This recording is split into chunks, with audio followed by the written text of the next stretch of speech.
नमस्कार प्यारे छात्रों, आपका स्वागत है हमारे YouTube चैनल टीएस के पाठशाला में। आज हम लोग बिहार बोर्ड क्लास 10th के लिए यानी मैट्रिक के स्टूडेंट्स के लिए 2013 से लेकर के 2023 तक का, ध्यान से सुनिएगा फिर से, 2013 से लेकर के 2023 तक में दो चैप्टर, फिजिक्स में दो चैप्टर। पहला क्या, प्रकाश, प्रकाश का परावर्तन और अपवर्तन, और दूसरा क्या, मानव नेत्र, मानव नेत्र और रंग बिरंगा संसार।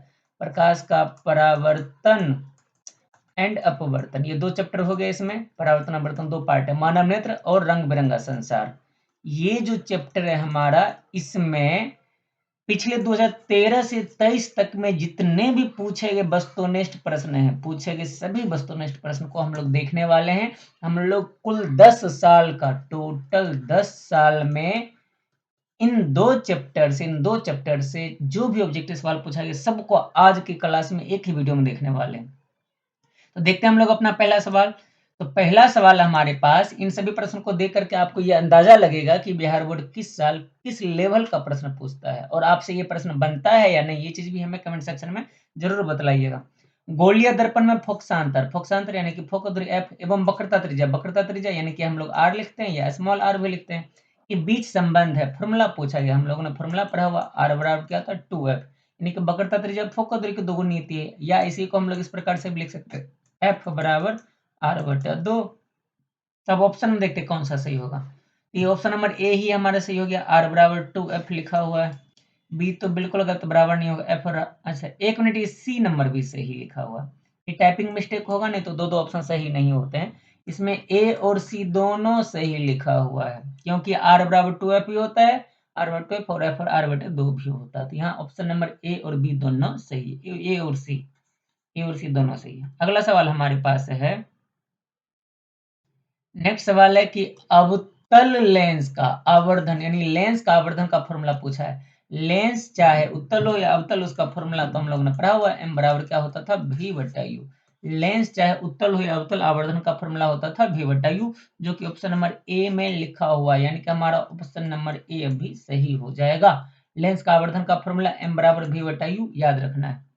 नेक्स्ट सवाल हमारे पास है, दृश्य प्रकाश यानी कि जो प्रकाश हमें दिखाई देती है, में किस वर्ण, वर्ण का मतलब क्या होता है, रंग, किस वर्ण मतलब रंग का तरंगदैर्ध्य अधिकतम होता है, अधिकतम मतलब सबसे ज्यादा। पूछा गया है कि किस रंग का तरंगदैर्ध्य सबसे अधिक होता है। तो जिस रंग से अभी हम लोग लिख रहे हैं, यानी कि किस रंग से अभी हम लोग लिख रहे हैं, लाल रंग से, लाल रंग का तरंगदैर्ध्य सबसे ज्यादा होता है, मतलब ऑप्शन नंबर बी हमारा सही होगा।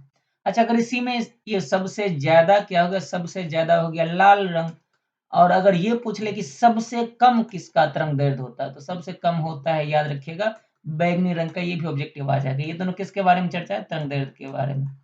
तरंगदैर्ध्य सबसे ज्यादा लाल रंग का और सबसे कम किसका होता है, बैंगनी रंग का। अगले सवाल की तरफ आगे बढ़ते हैं।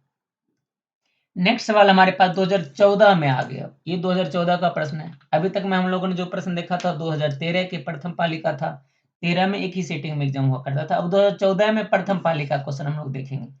किसी वस्तु का प्रतिबिंब, किसी वस्तु का प्रतिबिंब आंख के जिस भाग पर पड़ता है या बनता है, पड़ता है बोलो या बनता है बोलो, वह क्या कहलाता है, तो कोर्निया पर तो बिल्कुल नहीं, रेटिना कहलाता है। हम लोगों ने परिभाषा पढ़ा हुआ है कि आंख के सबसे भीतरी भाग जहां वस्तु का प्रतिबिंब बनता है उसे रेटिना, या इसका एक और नाम था दृष्टि पटल भी कहते हैं, उसे रेटिना या दृष्टि पटल कहते हैं, उसे रेटिना या दृष्टि पटल कहते हैं।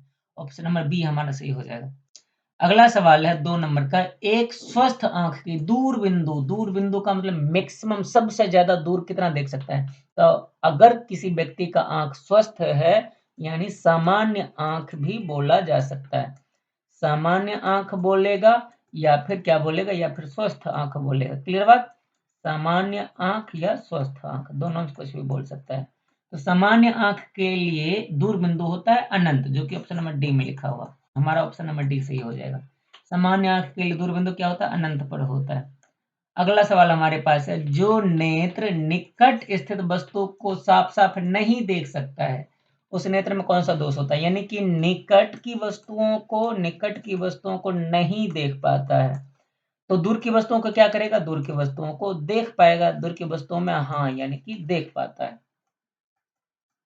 दूर की वस्तुओं को देख सकता है। तो दोष कौन सा होगा, हम लोगों ने परिभाषा में पढ़ा हुआ है कि जहां का देखता है यानी निकट का देखता है तो उसे कौन सा दोष, निकट दोष, और दूर का देख लेता है तो दूर दोष होगा। अभी क्या कर रहा है, निकट नहीं दिखता है और दूर दिखता है तो दोष कौन सा हुआ, दूर दृष्टि दोष, जो कि ऑप्शन नंबर ए में लिखा हुआ। ऑप्शन नंबर ए हमारा सही हो जाएगा, क्योंकि दूर हम लोग ये दूर नेत्र दिख रहा है। अगला सवाल हमारे पास 2014 के एनुअल एग्जाम द्वितीय पाली में एक भी सवाल इस चैप्टर से नहीं आया था, तो फिर 15 में चलते 2015 के प्रथम पाली में। पहला सवाल है, दाढ़ी बनाने में कौन दर्पण प्रयुक्त होता है। दाढ़ी बनाने में जी हजामती में, इसको कभी कभी हजामती भी लिखता है, हजामती दर्पण बोलेगा, या सैलून भी कभी कभी लिखेगा। इन सभी बातों को पहचानना है। हजामती, सैलून, दाढ़ी बनाने में, इन सब में से कोई भी चीज आए, सबका मतलब एक ही हुआ, किस दर्पण का उपयोग होता है। तो ऑप्शन नंबर बी हमारा यहाँ पे सही हो जाएगा। हजामती दर्पण में, सैलून में या दाढ़ी बनाने में अवतल दर्पण का उपयोग करता है। ऑप्शन नंबर बी हमारा सही होगा।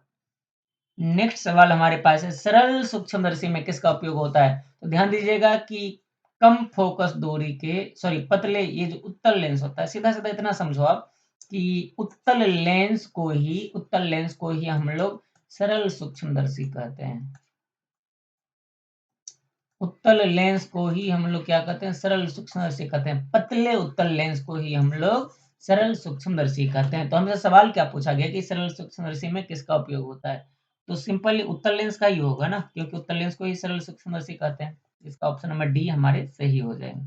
अगला सवाल हमारे पास, स्पेक्ट्रम प्राप्त करने के लिए किसका उपयोग किया जाता है। हम लोगों ने तो पढ़ा हुआ है, स्पेक्ट्रम कब मिलता है, जब हम लोग इधर से श्वेत प्रकाश को भेजते हैं और ये 7 अलग-अलग रंगों में टूट जाते हैं। ये 7 अलग-अलग रंगों में टूट जाता है, यही तो स्पेक्ट्रम प्राप्त होता है। यानी कि श्वेत प्रकाश से स्पेक्ट्रम प्राप्त करने के लिए हम लोग किसका उपयोग करेंगे, ये इस चीज का, प्रिज्म का। श्वेत प्रकाश से स्पेक्ट्रम प्राप्त करने के लिए हम लोग प्रिज्म का उपयोग करते हैं, जो कि ऑप्शन नंबर डी में लिखा हो, यानी ऑप्शन नंबर डी हमारा सही हो जाएगा।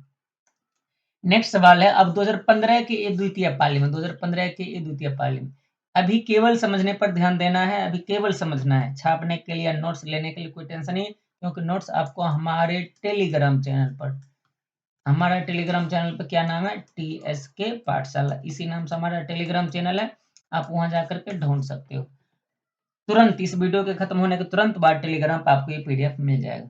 प्रकाश के अपवर्तन के कितने नियम हैं, तो ध्यान दीजिएगा, प्रकाश के अपवर्तन के 2 नियम होते हैं, तो ऑप्शन नंबर बी हो जाएगा हमारा सही। प्रकाश के अपवर्तन के 2 नियम होते हैं। अगला सवाल है, किसी माध्यम के अपवर्तनांक यानी कि म्यू का मान, म्यू का फॉर्मूला पूछा गया। हम लोगों ने स्नेल का नियम पढ़ा था, म्यू बराबर साइन आई बट्टा साइन आर, साइन आई बट्टा साइन आर, ये फॉर्मूला हम लोगों ने पढ़ा था स्नेल के नियम के लिए, जो कि ऑप्शन नंबर ए में ही लिखा हुआ, तो ऑप्शन नंबर ए हमारा सही हो जाएगा। अगला सवाल हमारे पास, समतल दर्पण द्वारा बना प्रतिबिंब कैसा होता है। हम लोग जानते हैं समतल दर्पण में केवल केवल काल्पनिक प्रतिबिंब, केवल काल्पनिक और सीधा प्रतिबिंब बनता है। केवल काल्पनिक और सीधा प्रतिबिंब बनता है समतल दर्पण में, केवल काल्पनिक और सीधा प्रतिबिंब बनता है, जो कि ऑप्शन नंबर कौन सा सही हो जाएगा, वास्तविक तो बिल्कुल नहीं, ऑप्शन नंबर बी ही सही होगा, काल्पनिक लिखा हुआ है। अगला सवाल हमारे पास, अब 2016 में आ जाता है। 2016 की प्रथम पाली में कौन सा सवाल पूछा गया था। पहला सवाल ये देखिए, रिपीट हो रहा, दाढ़ी बनाने के लिए किस प्रकार के दर्पण का उपयोग किया था। अभी थोड़ी देर पहले हम लोगों ने देखा था, दाढ़ी बनाने के लिए या हजामती दर्पण के लिए हम लोग अवतल दर्पण का उपयोग करते हैं, ऑप्शन नंबर ए सही हो जाएगा। अगला सवाल है, प्रकाश के अपवर्तन के कितने नियम। ये सवाल भी रिपीट हो गया। प्रकाश के परावर्तन हो, प्रकाश का परावर्तन हो या अपवर्तन हो, प्रकाश का परावर्तन हो या अपवर्तन, दोनों के कितने नियम होते हैं, दोनों के दो दो नियम ही होते हैं, दोनों के दो नियम, प्रकाश के परावर्तन हो या अपवर्तन हो, दोनों के दो दो नियम, यानी कि ऑप्शन नंबर बी हमारा सही हो जाएगा। अगला सवाल हमारे पास, आप 2016 के द्वितीय पाली में, 2015 समाप्त हो, 2016 की सेकेंड सीटिंग में समतल दर्पण द्वारा, समतल दर्पण द्वारा बना प्रतिबिंब कैसा होता है। तो समतल दर्पण द्वारा बना प्रतिबिंब काल्पनिक और सीधा होता है। अभी थोड़ी देर पहले हम लोग ने देखा था, ये सवाल भी क्या है, रिपीट है, काल्पनिक और सीधा प्रतिबिंब बनता है, जो कि ऑप्शन में केवल काल्पनिक लिखा होता है, ऑप्शन नंबर ए ही हमारा सही हो जाएगा, ऑप्शन नंबर ए हमारा सही हो जाएगा, केवल काल्पनिक प्रतिबिंब बनता है। ऑप्शन नंबर, अगला सवाल हमारे पास है, दूसरा सवाल है, किस लेंस द्वारा सिर्फ काल्पनिक यानी केवल काल्पनिक प्रतिबिंब बनता है। केवल काल्पनिक प्रतिबिंब कहाँ बनता है, ये सवाल है। केवल काल्पनिक प्रतिबिंब। तो उत्तल लेंस के बारे में हम लोग जानते हैं कि उत्तल लेंस में दोनों प्रतिबिंब बनता है, वास्तविक और काल्पनिक दोनों। लेकिन अवतल लेंस में केवल अवतल लेंस में क्या होते हैं? हाँ, अवतल लेंस में केवल काल्पनिक प्रतिबिंब बनता है। अवतल लेंस में हम लोगों ने 2 केस पढ़ा हुआ है और दोनों केस में क्या था? काल्पनिक प्रतिबिंब भी बनता था। तो ऑप्शन नंबर कौन-सा? बी नंबर सही होगा, क्योंकि बी नंबर अवतल में ही केवल काल्पनिक प्रतिबिंब बनता है। अगला सवाल हमारे पास, निकट दृष्टि दोष दूर करने के लिए किस लेंस का व्यवहार किया था? निकट दृष्टि दोष को दूर करने के लिए हम लोग अवतल लेंस का उपयोग करते हैं। ये सवाल भी रिपीटेड है, तो ऑप्शन नंबर बी हमारा सही हो जाएगा। अच्छा, थोड़ा-सा रिवीजन कर लेते हैं। निकट दृष्टि दोष को दूर करने के लिए अवतल लेंस, और दूर दृष्टि दोष को दूर करने के लिए कौन सा लेंस? उत्तल लेंस। दूर दृष्टि दोष को दूर करने के लिए उत्तल लेंस। कभी-कभी आपको फंसाने के लिए अवतल की जगह पर अपसारी लिख देगा और उत्तल की जगह पर अभिसारी लिख देगा, तो भी आपको हड़बड़ाना नहीं है, गलत टिक नहीं लगाना, ध्यान देना है। अवतल लेंस को अपसारी लेंस भी कहते हैं और उत्तल लेंस को अभिसारी लेंस भी कहते हैं। क्लियर बात है? अगले सवाल की तरफ देखते हैं। किस लेंस के द्वारा सिर्फ काल्पनिक प्रतिबिंब बनता है? ये सवाल रिपीटेड है। अभी थोड़ी देर पहले हम लोगों ने देखा था कि अवतल दर्प अच्छा दर हाँ, लेंस है, ठीक। अवतल लेंस के द्वारा केवल और केवल काल्पनिक प्रतिबिंब बनता है। अगर दर्पण पूछा जाए तब दर्पण में अवतल दर्पण में दोनों प्रतिबिंब बनता है। अवतल दर्पण में दोनों बनता, ये दर्पण की बात है। और उत्तल दर्पण में केवल काल्पनिक, और उत्तल दर्पण में केवल काल्पनिक प्रतिबिंब बनता है। क्लियर बात? लेकिन लेंस की बात करें तो उत्तल लेंस में दोनों प्रतिबिंब बनता है और अवतल में केवल काल्पनिक, तो दोनों एक दूसरे के विपरीत है, ध्यान रखना पड़ेगा आपको। अगला सवाल हमारा है 2017 में आ गए हैं। अब हम लोग 2017 की प्रथम पाली में है। निर्वात में प्रकाश की चाल क्या होती है? निर्वात में प्रकाश का चाल हम लोगों ने पढ़ा हुआ। निर्वात में प्रकाश की चाल 3 गुना 10 के पावर 18 मीटर प्रति सेकेंड होता है। 3 गुना 10 के पावर 8, सॉरी 18 नहीं, 3 गुना 10 पावर 8, जो कि ऑप्शन नंबर ए में है लिखा हुआ है। बाकी कोई भी सही है क्या? नहीं, ये सेंटीमीटर पर सेकेंड, ये किलोमीटर पर सेकेंड। ऑप्शन नंबर ए ही हमारा सही होगा। ऑप्शन नंबर ए सही हो जाएगा। 3 गुना 10 के पावर 8 मीटर प्रति सेकेंड। अब अगला सवाल हमारे पास, परावर्तन के नियम से निर्धारित होता है, यानी कि परावर्तन के नियम से क्या पता चलता है? परावर्तन के कितने नियम? 2 नियम। हम लोगों ने दोनों नियम पढ़ा हुआ है, जिसमें पहला नियम क्या था? आपतित किरण, परावर्तित किरण और आपतन बिंदु पर डाले गए अभिलंब सभी एक ही तल में होते हैं।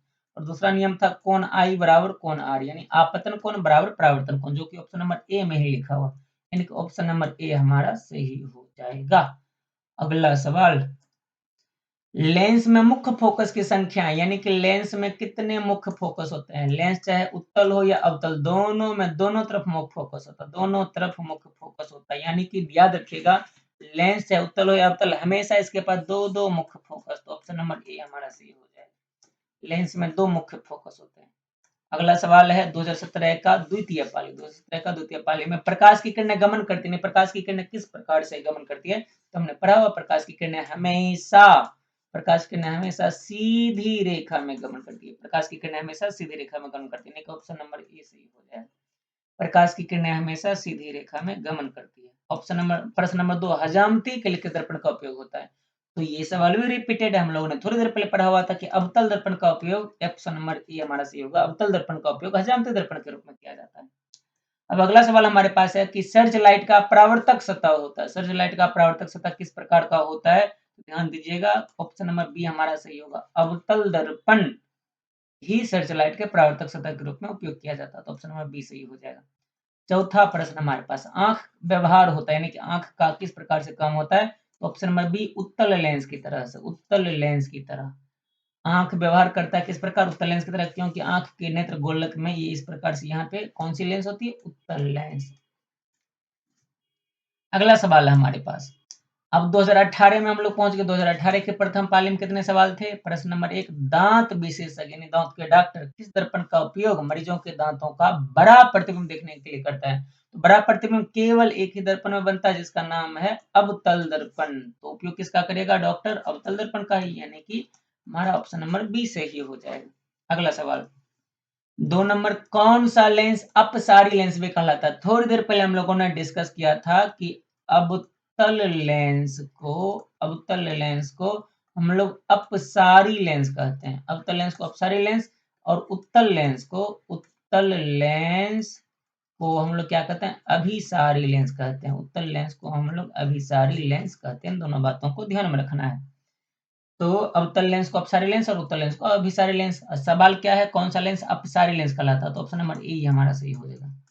अवतल लेंस को अपसारी लेंस कहते हैं। अगला सवाल हमारे पास, हम पुतली के साइज को कौन नियंत्रित करता है? हम लोगों ने पढ़ा हुआ कि इस प्रकार का गोल गोल हमारी आंखों के, अगर इस प्रकार का हमारा आंख है तो हमारी आंखों के बिल्कुल बीच में एक बड़ा सा गोला होता है जो कि कलरफुल होता है। इसको हम लोग क्या कहते हैं, आइरिस या परितारिका। और इसके बिल्कुल बीच में छोटा सा छेद होता है जो कि पुतली कहलाता है। ये छोटा सा ब्लैक कलर का होता है, ये बीच में आंख के इस परितारिका के बिल्कुल बीच में छोटा सा छेद होता है, इसे पुतली कहते हैं।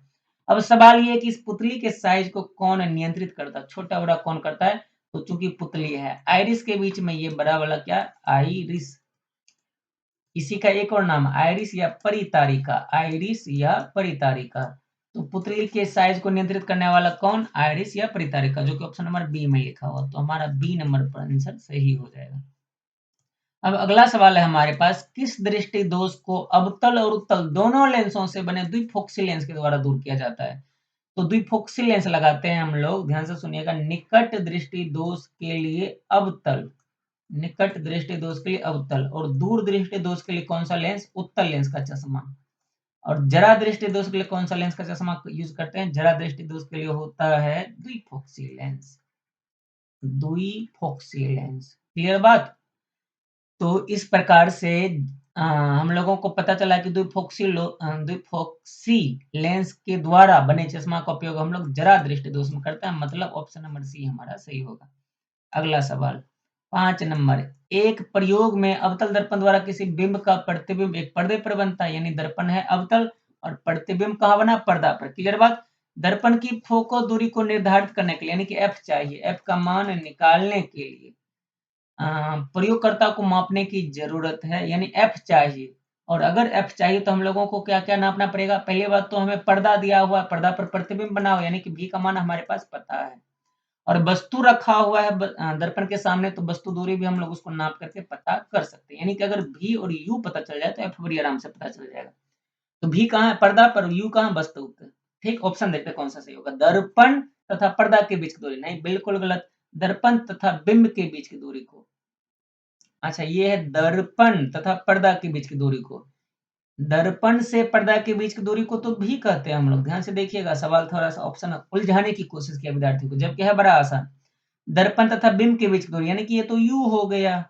इतना बढ़िया से एकदम ऑप्शन दिया। पहला नंबर में बोला भी पता करना, दूसरा नंबर में यू, और सी में बोल रहा है कि ए और बी दोनों, यानी कि यू और भी जब दोनों पता चल जाएगा तो एफ तो बड़ी आराम से निकालेंगे। कैसे? दर्पण सूत्र 1/b प्लस 1/u बराबर 1/f लगा करके। इसका मतलब ऑप्शन नंबर सी हमारा सही होगा। ऑप्शन नंबर सी हमारा सही होगा। अगला सवाल 6 नंबर, शब्दकोश मतलब डिक्शनरी, डिक्शनरी में छोटे छोटे अक्षर लिखे हुए थे, छोटे अक्षरों को पढ़ने के लिए किस लेंस का उपयोग करना पसंद करेंगे? अब चूंकि अक्षर छोटा लिखा हुआ है तो इसका हम लोगों को बड़ा प्रतिबिंब देखना चाहिए। बड़ा प्रतिबिंब देखने की कोशिश करेंगे, बड़ा प्रतिबिंब। और बड़ा प्रतिबिंब बनाता कौन सा लेंस है? केवल उत्तल लेंस। बड़ा प्रतिबिंब लेंस ये ना, हाँ केवल उत्तल लेंस बड़ा प्रतिबिंब बनाता है, क्योंकि अवतल लेंस तो हमेशा छोटा ही बनाता है। और उत्तल लेंस में भी कोशिश करेंगे कि क्षमता ज्यादा हो, उत्तल लेंस में भी कोशिश करेंगे कि क्षमता ज्यादा, और क्षमता तभी ज्यादा होगा जब फोकस दूरी कम होगा, जब फोकस दूरी कम होगा। तो अब ध्यान से खोजिएगा, उत्तल लेंस चाहिए और कम फोकस दूरी वाला चाहिए। तो ऑप्शन नंबर कौन सा सही होगा? 50 सेंटीमीटर फोकस दूरी का उत्तल लेंस, हाँ ये सही हो सकता है। अवतल लेंस ये तो बिल्कुल नहीं, ये भी अवतल लेंस, ये भी बिल्कुल नहीं। ऑप्शन नंबर ए और सी हो सकता है सही। पहला में 50 सेंटीमीटर और सी नंबर में 5 सेंटीमीटर, तो ये 50 गलत हो गया, ये सी नंबर सही हो गया। ऑप्शन नंबर सी हमारा सही हो जाएगा। शब्दकोश के छोटे अक्षरों को पढ़ने के लिए हम लोग 5 सेंटीमीटर फोकस दूरी के उत्तल लेंस को पसंद करेंगे। अगला सवाल 7 नंबर, सौर कुकर। सौर कुकर को हम लोग सोलर कुकर भी कहते थे, सौर कुकर को हम लोग सोलर कुकर भी कहते थे। सोलर कुकर के लिए कौन सा दर्पण सर्वाधिक उपयुक्त होता है? यानी सोलर कुकर में हम लोग किस दर्पण का उपयोग करेंगे? तो ध्यान से सुनिएगा, सोलर कुकर के परावर्तक सतह के रूप में हम लोग अवतल दर्पण का उपयोग करते हैं, जो कि ऑप्शन नंबर सी में लिखा। ऑप्शन नंबर सी हमारा सही हो जाएगा। अगला सवाल 2018 का ए द्वितीय पाली, 2018 का ए द्वितीय पाली। प्रश्न नंबर, गोलीय दर्पण के परावर्तक पृष्ठ की वृत्ताकार सीमा रेखा क्या कहलाती है? तो डिफिनेशन दिया हुआ है। गोलीय दर्पण, अगर ये अवतल दर्पण इस प्रकार से अवतल दर्पण कब बनेगा? जब बाहर से हम लोग इसको रचित कर देंगे, क्लिक कर देंगे। गोलीय दर्पण के परावर्तक पृष्ठ, ये परावर्तक पृष्ठ, ये वृत्ताकार सीमा रेखा की व्यास, ये हो गया व्यास। और ये वास्तव में है क्या? ये जो वास्तव में है, ये तो द्वारक है दर्पण का, क्योंकि यहीं से होकर प्रकाश दर्पण परावर्तित होती है। यानी कि ये ऑप्शन नंबर डी में गोलीय दर्पण का द्वारक का परिभाषा लिख दिया गया है, तो हमारा ऑप्शन नंबर डी सही हो जाएगा।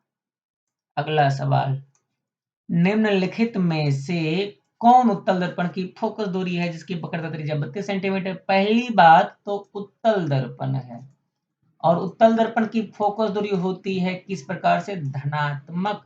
उत्तल दर्पण की फोकस दूरी होती है धनात्मक, और बोल रहा है कि वक्रता त्रिज्या यानी r बराबर है 32 सेंटीमीटर, तो f इसका आधा होना चाहिए। f बराबर कितना होगा? 16 सेंटीमीटर, और वो में भी धनात्मक है तो प्लस में 16 होना चाहिए, जो कि ऑप्शन नंबर लिखा हुआ सी में। ऑप्शन नंबर सी हमारा सही हो जाएगा। अगला सवाल,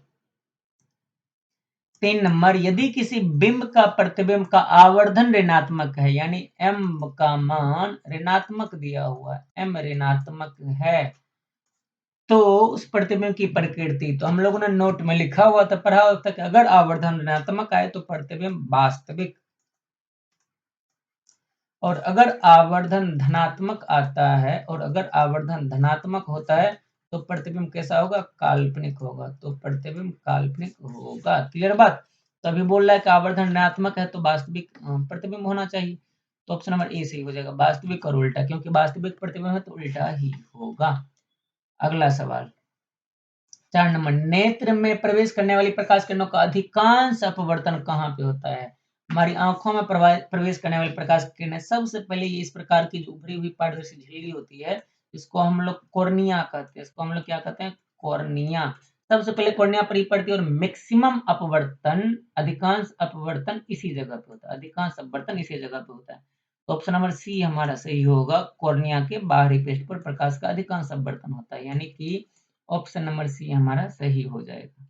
अगला सवाल, 5 नंबर, जब सूर्य का प्रकाश वायुमंडल से गुजरता है तो वायु के सूक्ष्म कण किस रंग के प्रकाश को अधिक प्रबलता से प्रकीर्णित करता है? यानी कि किस रंग का प्रकीर्णन सबसे ज्यादा होता है? तो हम लोगों ने पढ़ा था कि जिस रंग का तरंगदैर्घ्य सबसे कम होगा उसका प्रकीर्णन ज्यादा होगा, और लाल रंग का तरंगदैर्घ्य सबसे ज्यादा, बैंगनी रंग का प्रकीर्णन सबसे कम होता है, बैंगनी रंग का तरंगदैर्घ्य सबसे कम होता है, तो प्रकीर्णन क्या होना चाहिए? सबसे ज्यादा होना चाहिए।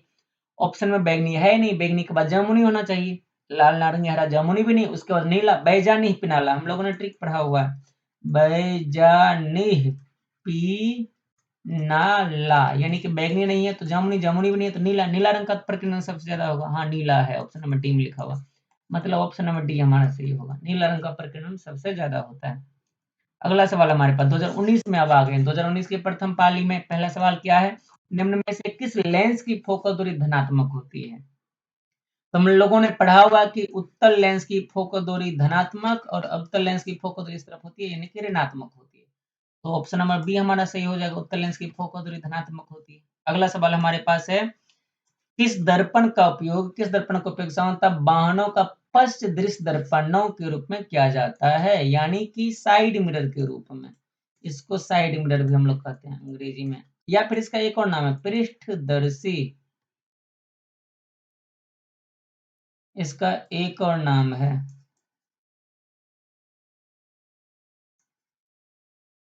एक मिनट,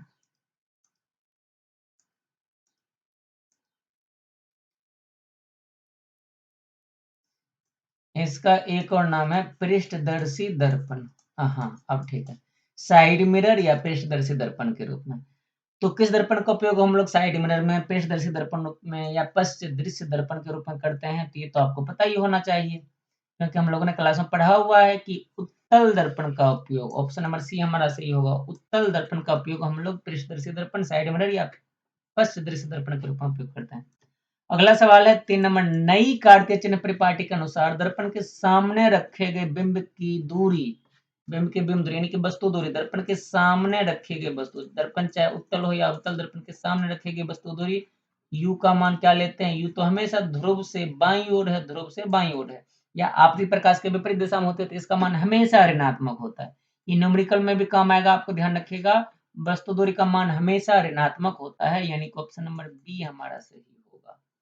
अगला सवाल है हमारे पास, टिंडल प्रभाव प्रकाश की कौन सी परिघटना को प्रदर्शित करता है? तो टिंडल ने प्रकाश के परिकिरण को समझाया था, तो ऑप्शन नंबर डी हमारा सही होगा। टिंडल प्रभाव किस घटना पर आधारित है? प्रकाश के परिकिरण पर।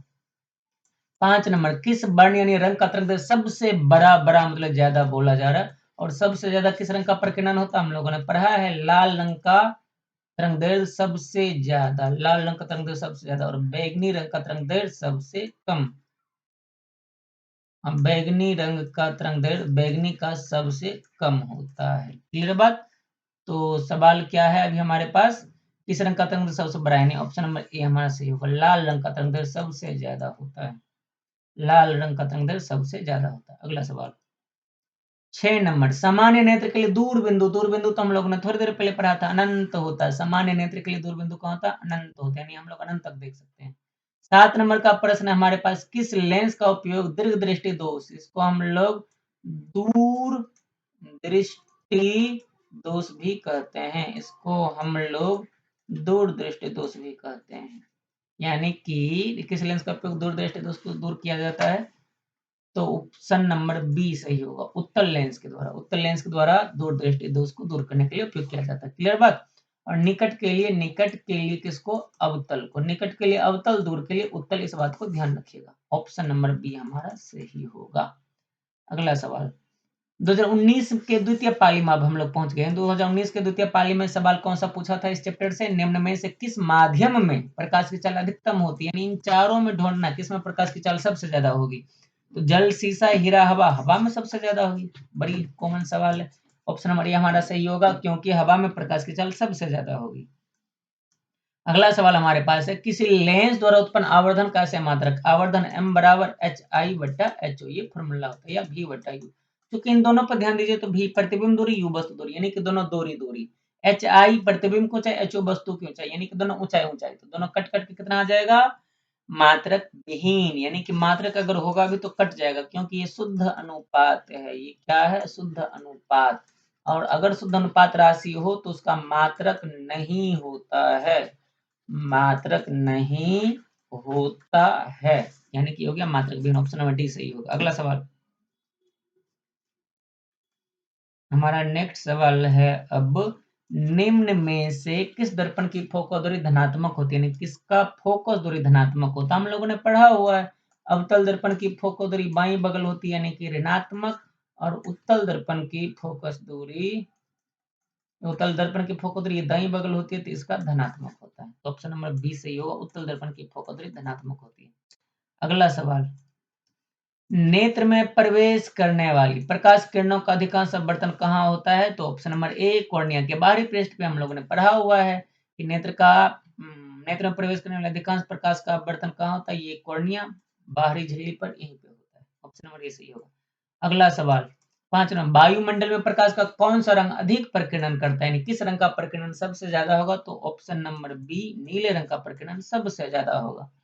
अगला सवाल 2020 में अब हम लोग पहुंच गए। 2020 में निम्नलिखित में से कौन लेंस का आवर्धन m होता है, यानी m का फॉर्मूला, लेंस के आवर्धन का फॉर्मूला m बराबर v/u होता है। हम लोग ने पढ़ा हुआ, और ये सवाल कई बार रिपीटेड भी है, तो ऑप्शन नंबर डी हमारा सही हो जाएगा। अगला सवाल, दर्पण के सामने किसी भी दूरी पर स्थित वस्तु का प्रतिबिंब सीधा प्रतीत होता है, तो वह दर्पण कैसा है?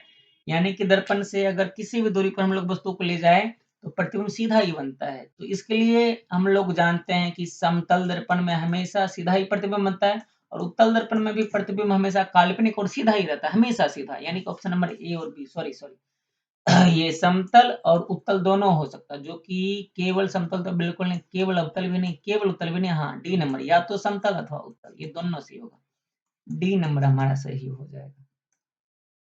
तीसरा प्रश्न, किसी कार के अग्रदीप में प्रयुक्त दर्पण निम्नलिखित में से कौन होता है? कार के अग्रदीप में हम लोग अवतल दर्पण को उपयोग करते हैं, पहले हम लोगों ने पहले देख लिया है, तो ऑप्शन नंबर ए हमारा सही हो जाएगा। कार के अग्रदीप, अग्रदीप को हम लोग हेडलाइट कहते हैं अंग्रेजी में, हेडलाइट।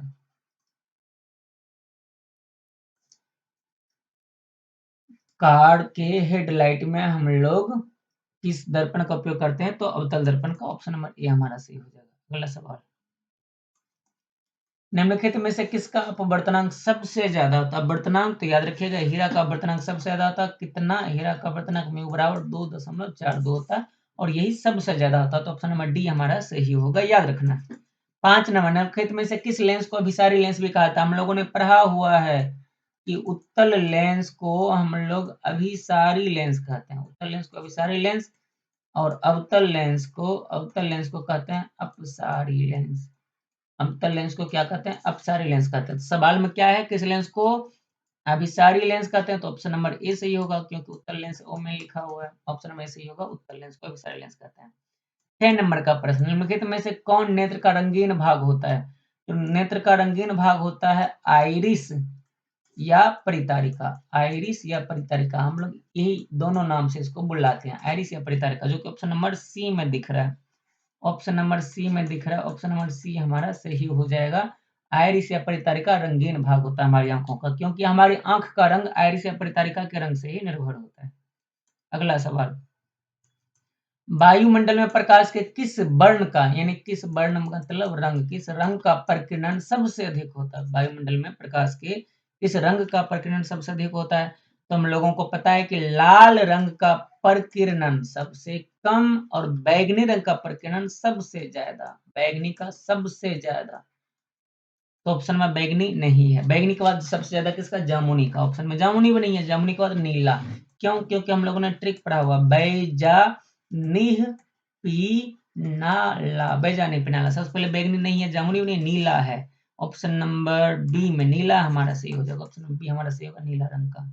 अगला सवाल, 8 नंबर का प्रश्न, प्रकाश की किस घटना के कारण सूर्य हमें वास्तविक सूर्योदय से लगभग 2 मिनट पहले दिखाई देने लगती है? ये चीज हम लोगों ने पढ़ा हुआ कि सूर्य 2 मिनट पहले, 2 मिनट पहले, जिसको हम लोग क्या कहते हैं? अग्रिम सूर्योदय। और 2 मिनट बाद तक, 2 मिनट देर तक दिखाई देता है, तो इसको क्या कहते हैं? विलंबित सूर्यास्त। तो इसका कारण क्या है? तो ऑप्शन नंबर बी सही होगा। इसका कारण है वायुमंडलीय अपवर्तन, यानी कि हमारा ऑप्शन नंबर बी सही होगा, याद रखिएगा। अगला सवाल, 2020 के सेकेंड सीटिंग में दर्पण का सूत्र होता है। दर्पण सूत्र पूछा गया है, हम लोगों ने पढ़ा है, 1/v प्लस 1/u बराबर 1/f। यही तो होता है दर्पण सूत्र। दर्पण सूत्र क्या होता है? 1/v प्लस 1/u बराबर 1/f। यही होता है ना दर्पण सूत्र। तो ऑप्शन नंबर कौन सा सही होगा? ऑप्शन नंबर ए हमारा सही हो जाएगा, 1/v प्लस 1/u बराबर 1/f। अगला सवाल हमारा, निकट दृष्टि दोष को निम्नलिखित में किस लेंस के द्वारा हटाया था? ये तो कई बार रिपीट हो गया है कि निकट दृष्टि दोष को अवतल लेंस से, निकट दृष्टि दोष को अवतल लेंस से और दूर दृष्टि दोष को उत्तल लेंस से दूर किया जाता है। तो ऑप्शन नंबर कौन सा? अवतल वाला, यानी ऑप्शन नंबर बी हमारा सही होगा। अगला सवाल, 3 नंबर, निम्नलिखित में किस माध्यम में प्रकाश की चाल सबसे अधिक होती है? तो इन चारों में सबसे ज्यादा अधिक प्रकाश की चाल कहां पर होगा? निर्वात में। स्वाभाविक सी बात है। ऑप्शन नंबर डी, क्योंकि निर्वात में ही प्रकाश की चाल सबसे अधिक होती है, सबसे ज्यादा होता है। अगला सवाल, 4 नंबर, प्रकाश के परावर्तन के कितने नियम होते हैं? तो हम लोगों ने पढ़ा है, प्रकाश के परावर्तन के नियम या अपवर्तन के नियम। प्रकाश के परावर्तन के नियम हो या अपवर्तन के नियम हो, दोनों कितने होते हैं? 2 होते हैं। प्रकाश के परावर्तन और अपवर्तन के नियम 2 होते हैं, यानी कि ऑप्शन नंबर बी हमारा सही हो जाएगा। ऑप्शन नंबर बी हमारा सही होगा। अगला सवाल हमारे पास है, प्रकाश की किरणें गमन करती है। प्रकाश की किरणें कैसे गमन करती है? हमेशा सीधी रेखा में। प्रकाश की किरणें कैसे गमन करती है? हमेशा सीधी रेखा में, यानी कि ऑप्शन नंबर हमारा ए सही हो जाएगा। प्रकाश की किरणें हमेशा सीधी रेखा में गमन करती है। अगला सवाल, 6 नंबर, निम्नलिखित में कौन लेंस की क्षमता का मात्रक है? लेंस की क्षमता P बराबर 1/f फॉर्मूला पढ़ते हैं, इसका मात्रक क्या था? डायोप्टर। लेंस की क्षमता कैसे मात्रक क्या होता है? डायोप्टर, यानी ऑप्शन नंबर सी। अगला सवाल, 7 नंबर, तरंगदैर्ध्य को सामान्यतः व्यक्त किया जाता है। तरंगदैर्ध्य को किस रूप में व्यक्त किया जाता है? तो याद रखिएगा, तरंगदैर्ध्य को एंगस्ट्रम के रूप में व्यक्त किया जाता है, जिसको हम लोग ए के इस प्रकार 0 से सूचित करते हैं। एक एंगस्ट्रम में कितना होता है? 10 के पावर -10 मीटर, ये होता है वैल्यू। अगला सवाल, 8 नंबर, किस रंग का विचलन न्यूनतम होता है? सबसे कम विचलन किस रंग का होता है? सबसे कम विचलन किस रंग का होता है? तो याद रखिएगा, लाल रंग का विचलन सबसे कम और नीचे में बैगनी रंग का विचलन सबसे ज्यादा। सवाल क्या है? सबसे कम यानी न्यूनतम, ये लाल रंग होगा, लाल रंग, यानी ऑप्शन नंबर ए हमारा सही होगा। अगला सवाल 2021 का प्रथम पाली में लेंस द्वारा उत्पन्न आवर्धन के एसआई मात्रक, आवर्धन का एसआई मात्रक पूछ रहा है। एम बराबर फॉर्मूला क्या होता है? एच आई बटा एच ओ, यानी प्रतिबिंब की ऊंचाई बटे वस्तु की ऊंचाई, और इसका मात्रक क्या होता है? दोनों का मात्रक अगर रखेंगे तो दोनों कट जाएगा, इसका कोई मात्रक नहीं, तो ऑप्शन नंबर डी हो जाएगा, मात्रक विहीन। ये सवाल भी रिपीटेड है। अगला सवाल, बिहार बोर्ड इसी प्रकार से सवाल को रिपीट ही हमेशा करते रहता है। प्रकाश की चाल विभिन्न माध्यमों में क्या होता है? प्रकाश की चाल भिन्न भिन्न माध्यमों में, यानी कि विभिन्न माध्यमों में भिन्न भिन्न होता है, तो ऑप्शन नंबर बी हमारा सही हो जाएगा। ऑप्शन नंबर बी हमारा सही होगा, प्रकाश की चाल भिन्न भिन्न माध्यम में भिन्न भिन्न होता है। अगला सवाल 3 नंबर, वायु में प्रकाश की चाल निर्वात की अपेक्षा क्या होती है? थोड़ी सी कम होती है। वायु में प्रकाश की चाल निर्वात की तुलना में थोड़ी सी कम होती है, जो कि ऑप्शन नंबर ए में लिखा हुआ है, यानी कि हमारा ऑप्शन नंबर ए सही होगा। अब अगला सवाल हमारे पास 4 नंबर, लेंस में मुख्य फोकस की संख्या कितनी होती है? तो हम लोगों ने पढ़ा हुआ, लेंस चाहे उत्तल हो या अवतल, दोनों में दो दो मुख्य फोकस होता है, यानी ऑप्शन नंबर बी हमारा सही हो जाएगा। ऑप्शन नंबर बी सही होगा, लेंस में दो मुख्य फोकस होते हैं। अगला सवाल, दाढ़ी बनाने के लिए कौन सा दर्पण प्रयुक्त किया था? दाढ़ी बनाने यानी कि हजामती में या सैलून में, हजामती लिख सकता है या सैलून लिख सकता है, इन सब में किस दर्पण का उपयोग होता है? ध्यान रखिएगा, अवतल दर्पण का, ऑप्शन नंबर सी में अवतल दर्पण का उपयोग दाढ़ी बनाने में या हजामती दर्पण के रूप में किया जाता है, तो ऑप्शन नंबर सी हमारा सही हो जाएगा। अगला सवाल हमारे पास है 6 नंबर, अवतल दर्पण के सामने वस्तु को कहाँ रखा जाए ताकि प्रतिबिंब उल्टा बने, वास्तविक बने और समान आकार का बने? इसका केस हम लोगों ने पढ़ा हुआ है कि अवतल दर्पण के सामने अगर वस्तु को हम लोग ये वक्रता के मुख्य फोकस वक्रता केंद्र पर रखते हैं, ए बी वस्तु वक्रता केंद्र पर रखा है, तो इस कंडीशन में प्रतिबिंब वास्तविक ए डैश बी डैश होता था, उल्टा होता था और वस्तु के बराबर आकार का होता था, यानी कि ऑप्शन नंबर सी हमारा सही होगा, वक्रता केंद्र पर, ऑप्शन नंबर सी हमारा सही हो जाएगा। अगला सवाल हमारे पास 7 नंबर, उत्तल दर्पण से बना काल्पनिक प्रतिबिंब कैसा होता है? उत्तल दर्पण में दो ही केस हम लोगों ने पढ़ा हुआ, ये उत्तल दर्पण है तो उत्तल दर्पण में दो ही केस पढ़ा हुआ था, इसमें हमेशा प्रतिबिंब काल्पनिक और छोटा ही बनता है, जो कि ऑप्शन नंबर सी सही होगा, सीधा एवं हरासित, हरासित का मतलब छोटा होता है, सीधा और छोटा यानी कि सीधा और हरासित ही होगा, ऑप्शन नंबर सी हमारे साथ सही होगा हमारा, सीधा और काल्पनिक भी यहाँ पर बोल सकता है। अगला सवाल 8 नंबर का, अवतल लेंस का आवर्धन बराबर, तो ये सवाल कई बार रिपीट किया गया, लेंस के आवर्धन का फॉर्मूला पूछा है, जो कि m बराबर v बटा u होता है, जो कि ऑप्शन नंबर ए में हमारे पास लिखा हुआ है, m बराबर v बटा u, तो ए नंबर ऑप्शन हमारा सही हो जाएगा। अगला सवाल 9 नंबर, श्वेत प्रकाश वर्णक्रम में किस रंग की किरण का विचलन सबसे अधिक? जब प्रकाश का वर्ण विक्षेपण होता है तो लाल रंग सबसे कम और बैंगनी रंग सबसे ज्यादा विचलित होता है, तो क्या पूछा है? विचलन सबसे अधिक, तो नीचे वाला यानी कि बैगनी रंग का विचलन सबसे अधिक होगा, ऑप्शन नंबर डी हमारा सही होगा, ऑप्शन नंबर डी सही होगा। नेक्स्ट सवाल है 10 नंबर का, समतल दर्पण की फोकस दूरी होती है, यानी कि समतल दर्पण की फोकस दूरी किस प्रकार की होती है? तो समतल दर्पण का तो फोकस दूरी होती ही नहीं है, और अगर हम लोग इसके गोला मानने की कोशिश भी करें तो बहुत बड़ा गोला बनाएगा, यानी अनंत आकार का गोला बनाएगा, तो इस कंडीशन में इसकी फोकस दूरी हो जाएगी अनंत, इसकी फोकस दूरी कितनी हो जाएगी? अनंत हो जाएगी, ऑप्शन नंबर ए हमारा सही हुआ। अगला सवाल हमारे पास, तारों के टिमटिमाने का कारण, तारे क्यों टिमटिमाते हैं हम लोगों ने पढ़ा हुआ, ऑप्शन नंबर सी में लिखा हुआ, वायुमंडलीय अपवर्तन, वायुमंडलीय अपवर्तन के कारण तो तारे टिमटिमाते हैं, ऑप्शन नंबर सी हमारा सही हो जाएगा। अगला सवाल 12 नंबर, मानव नेत्र के लिए दृष्टि का स्थायित्व, यानी कि हमारे आंखों पर किसी भी वस्तु का प्रतिबिंब कितने समय तक बनता है? याद रखिएगा, ऑप्शन नंबर बी सही होगा, 1/16 सेकंड तक, ऑप्शन नंबर बी में 1/16 सेकंड तक किसी भी वस्तु का प्रतिबिंब हमारी आंखों पर बनता है, यानी कि स्थायित्व कितना होता है? 1/16 सेकंड। अगला सवाल, अब 2021 की सेकेंड सिटिंग का, 2021 में हम लोग पहुंच गए हैं, जो कि आखिरी साल होगा, 22 और 23 को हम लोग अगले वीडियो में देखेंगे, अभी हम लोग 2021 के लास्ट सिटिंग तक देखेंगे। निम्न में कौन सा पदार्थ लेंस बनाने के लिए प्रयुक्त नहीं किया जाता? लेंस किस से बनता है? लेंस एक पारदर्शी माध्यम होना चाहिए, लेंस क्या होना चाहिए? एक प्रकार का पारदर्शी माध्यम, और इसमें जल तो पारदर्शी है, कांच भी पारदर्शी है, इनमें कोई नहीं तो होगा नहीं, ऑप्शन नंबर सी हमारा सही होगा।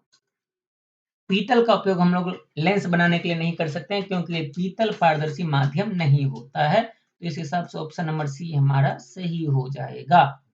अगला सवाल प्रश्न नंबर 2, निम्नलिखित में कौन संख्या प्रकाश के अपवर्तन के नियम के लिए सही नहीं है? यहाँ पर होना चाहिए था सही है, ये नहीं ना होगा, ये नहीं गलत लिखा गया। तो निम्न में से कौन प्रकाश के अपवर्तन के नियम कितने हैं? प्रकाश का परावर्तन हो या अपवर्तन दोनों के दो नियम होते हैं। तो ऑप्शन नंबर ए सही होगा हमारा, ऑप्शन नंबर ए सही होगा, प्रकाश के अपवर्तन के 2 नियम होते हैं। अगला सवाल 3 नंबर, किसी माध्यम के अपवर्तनांक यानी म्यू बराबर फॉर्मूला पूछा है जो कि हम लोगों ने पढ़ रखा है। स्नेल के नियम के हिसाब से sin i बटे sin r होता है, जो ऑप्शन नंबर ए में सही होगा। ऑप्शन नंबर ए हमारा सही हो जाएगा। ऑप्शन नंबर ए में म्यू बराबर sin i बटे sin r लिखा हुआ है। अब अगला सवाल हमारे पास है, किसी गोलीय दर्पण की फोकस दूरी प्लस 20 सेंटीमीटर। तो यह गोलीय दर्पण कैसा है? यानी फोकस दूरी दिया हुआ प्लस 20 सेंटीमीटर। ये प्लस दे करके हमें ये हिंट्स कर रहा है कि दर्पण कैसा है? उत्तल दर्पण। क्यों? क्योंकि उत्तल दर्पण की फोकस दूरी धनात्मक होती है। तो ऑप्शन नंबर ए हमारा सही हो जाएगा। ऑप्शन नंबर ए सही हो जाएगा। अब अगला सवाल हमारे पास है 5 नंबर, तालाब का जल कम गाढ़ा दिखाई देने का कारण क्या है? तालाब का जल कम गाढ़ा दिखाई तो उसका कारण क्या है? तो ऑप्शन नंबर सी सही होगा, अपवर्तन के कारण से ही। प्रकाश के अपवर्तन के कारण से ही तालाब का जल कम गाढ़ा दिखाई देता है। ठीक। अगला सवाल 6 नंबर, अवतल दर्पण की फोकस दूरी, अवतल दर्पण की फोकस दूरी किस प्रकार की होती है? धनात्मक या ऋणात्मक? तो हम लोगों को पता है अवतल दर्पण की फोकस दूरी होती है ऋणात्मक और उत्तल दर्पण की धनात्मक। अगर उत्तल दर्पण का प्रश्न में दे दिया तो धनात्मक होगा। तो ऑप्शन नंबर ए हमारा सही होगा क्योंकि अवतल दर्पण की फोकस दूरी ऋणात्मक होती है। अब अगला सवाल है 7 नंबर, किसी अवतल दर्पण की फोकस दूरी एफ और उसकी वक्रता त्रिज्या r के बीच में संबंध। ये बड़ा आसान सा सवाल है, बराबर r बटे 2 या इसी को लोग r बराबर 2f भी लिखता है। तो ऑप्शन नंबर कौन सा सही हो जाएगा? हाँ, ऑप्शन नंबर बी सही हो जाएगा, r बराबर 2f लिखा हुआ। ऑप्शन नंबर बी हमारा सही होगा क्योंकि फोकस दूरी और वक्रता त्रिज्या के बीच में रिलेशन क्या होता है? r बराबर 2f, यानी वक्रता त्रिज्या फोकस दूरी की दोगुनी होती है। अगला सवाल 8 नंबर, प्रकाश के परावर्तन के कितने नियम होते हैं? तो हम लोगों ने पढ़ा है प्रकाश का परावर्तन हो या प्रकाश का अपवर्तन, केवल 2 नियम होते हैं। तो ऑप्शन नंबर बी हमारा सही हो जाएगा। अगला सवाल हमारे पास है, अवतल लेंस का आवर्धन होता है। लेंस का आवर्धन का फॉर्मूला ये कईयों बार रिपीट हुआ प्रश्न, जो कि होता है m बराबर v बटा u। अवतल लेंस का आवर्धन का फॉर्मूला m बराबर क्या होता है? v बटा u, यानी कि ऑप्शन नंबर डी हमारा सही होगा। ऑप्शन नंबर डी v बटा u, ये आंसर हमारा सही हो जाएगा। अब अगला सवाल हमारे पास है, दर्पण का सूत्र होता है, दर्पण सूत्र पूछा गया, हम लोगों ने पढ़ा है 1 बटा v प्लस 1 बटा u बराबर 1 बटा f। ये तो होता है दर्पण सूत्र, जो कि ऑप्शन नंबर ए में लिखा हुआ। ऑप्शन नंबर ए हमारा सही हो जाएगा। नेक्स्ट सवाल हमारे पास है 11 नंबर, कौन सा लेंस हवा में अभिसारी लेंस भी कहलाता है? यानी कि अभिसारी लेंस हम लोग किसको कहते हैं? तो याद रखिएगा, उत्तल लेंस और अवतल लेंस। उत्तल लेंस, अवतल लेंस को हम लोग कहते हैं अपसारी, अवतल लेंस को अपसारी, और उत्तल लेंस को कहते हैं हम लोग अभिसारी। उत्तल लेंस को क्या कहते हैं? अभिसारी लेंस कहते हैं। तो इस हिसाब से हमारा ऑप्शन नंबर अभिसारी पूछा गया ना, अभिसारी लेंस, ऑप्शन नंबर बी हमारा सही होगा। उत्तल लेंस को अभिसारी लेंस कहते हैं। अगला सवाल 12 नंबर, उत्तल दर्पण में प्रतिबिंब बनता है। उत्तल दर्पण में प्रतिबिंब कैसा बनता है? तो उत्तल दर्पण में हम लोग जानते हैं हमेशा काल्पनिक और सीधा प्रतिबिंब बनता है, यानी ऑप्शन नंबर बी हमारा सही होगा क्योंकि हमेशा आभासी या काल्पनिक प्रतिबिंब बनता है। तो ऑप्शन नंबर बी हमारा सही हो गया, उत्तल दर्पण में केवल आभासी प्रतिबिंब बनता है। क्लियर बात? आगे बढ़ते हैं। 13 नंबर, प्रकाशीय माध्यम कितने प्रकार के होते हैं? तो हम लोगों ने पढ़ा हुआ प्रकाशीय माध्यम 2 प्रकार के होते हैं। पहला समांगी माध्यम, माध्यम 2 प्रकार के, कौन कौन? समांगी माध्यम और विषमांगी माध्यम। समांगी माध्यम और विषमांगी माध्यम, या इस प्रकार से भी बोल सकते हैं, सघन माध्यम और विरल माध्यम। सघन माध्यम और विरल माध्यम, या समांगी माध्यम और विषमांगी माध्यम, दोनों प्रकार से ये 2 ही प्रकार के होते हैं। तो ऑप्शन नंबर बी हमारा सही हो जाएगा। 14 नंबर का प्रश्न हमारे पास है, टिंडल प्रभाव प्रदर्शित करता है। अभी थोड़ी देर पहले हम लोगों ने पढ़ा था कि टिंडल प्रभाव क्या है। टिंडल प्रभाव प्रकाश के प्रकीर्णन को दिखलाने वाला प्रभाव है।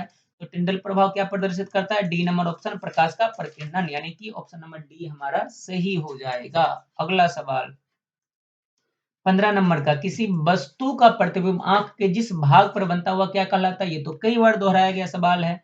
किसी भी वस्तु का प्रतिबिंब हमारी आंख की रेटिना पर बनता है। रेटिना, या इसी का दूसरा नाम है दृष्टि पटल, रेटिना या दृष्टि पटल, किसी भी वस्तु का प्रतिबिंब हमारी आंख की रेटिना पर या दृष्टि पटल पर बनता है। ऑप्शन नंबर बी हमारा सही हो जाएगा। तो ये हमारा था टोटल सवाल आज की क्लास का।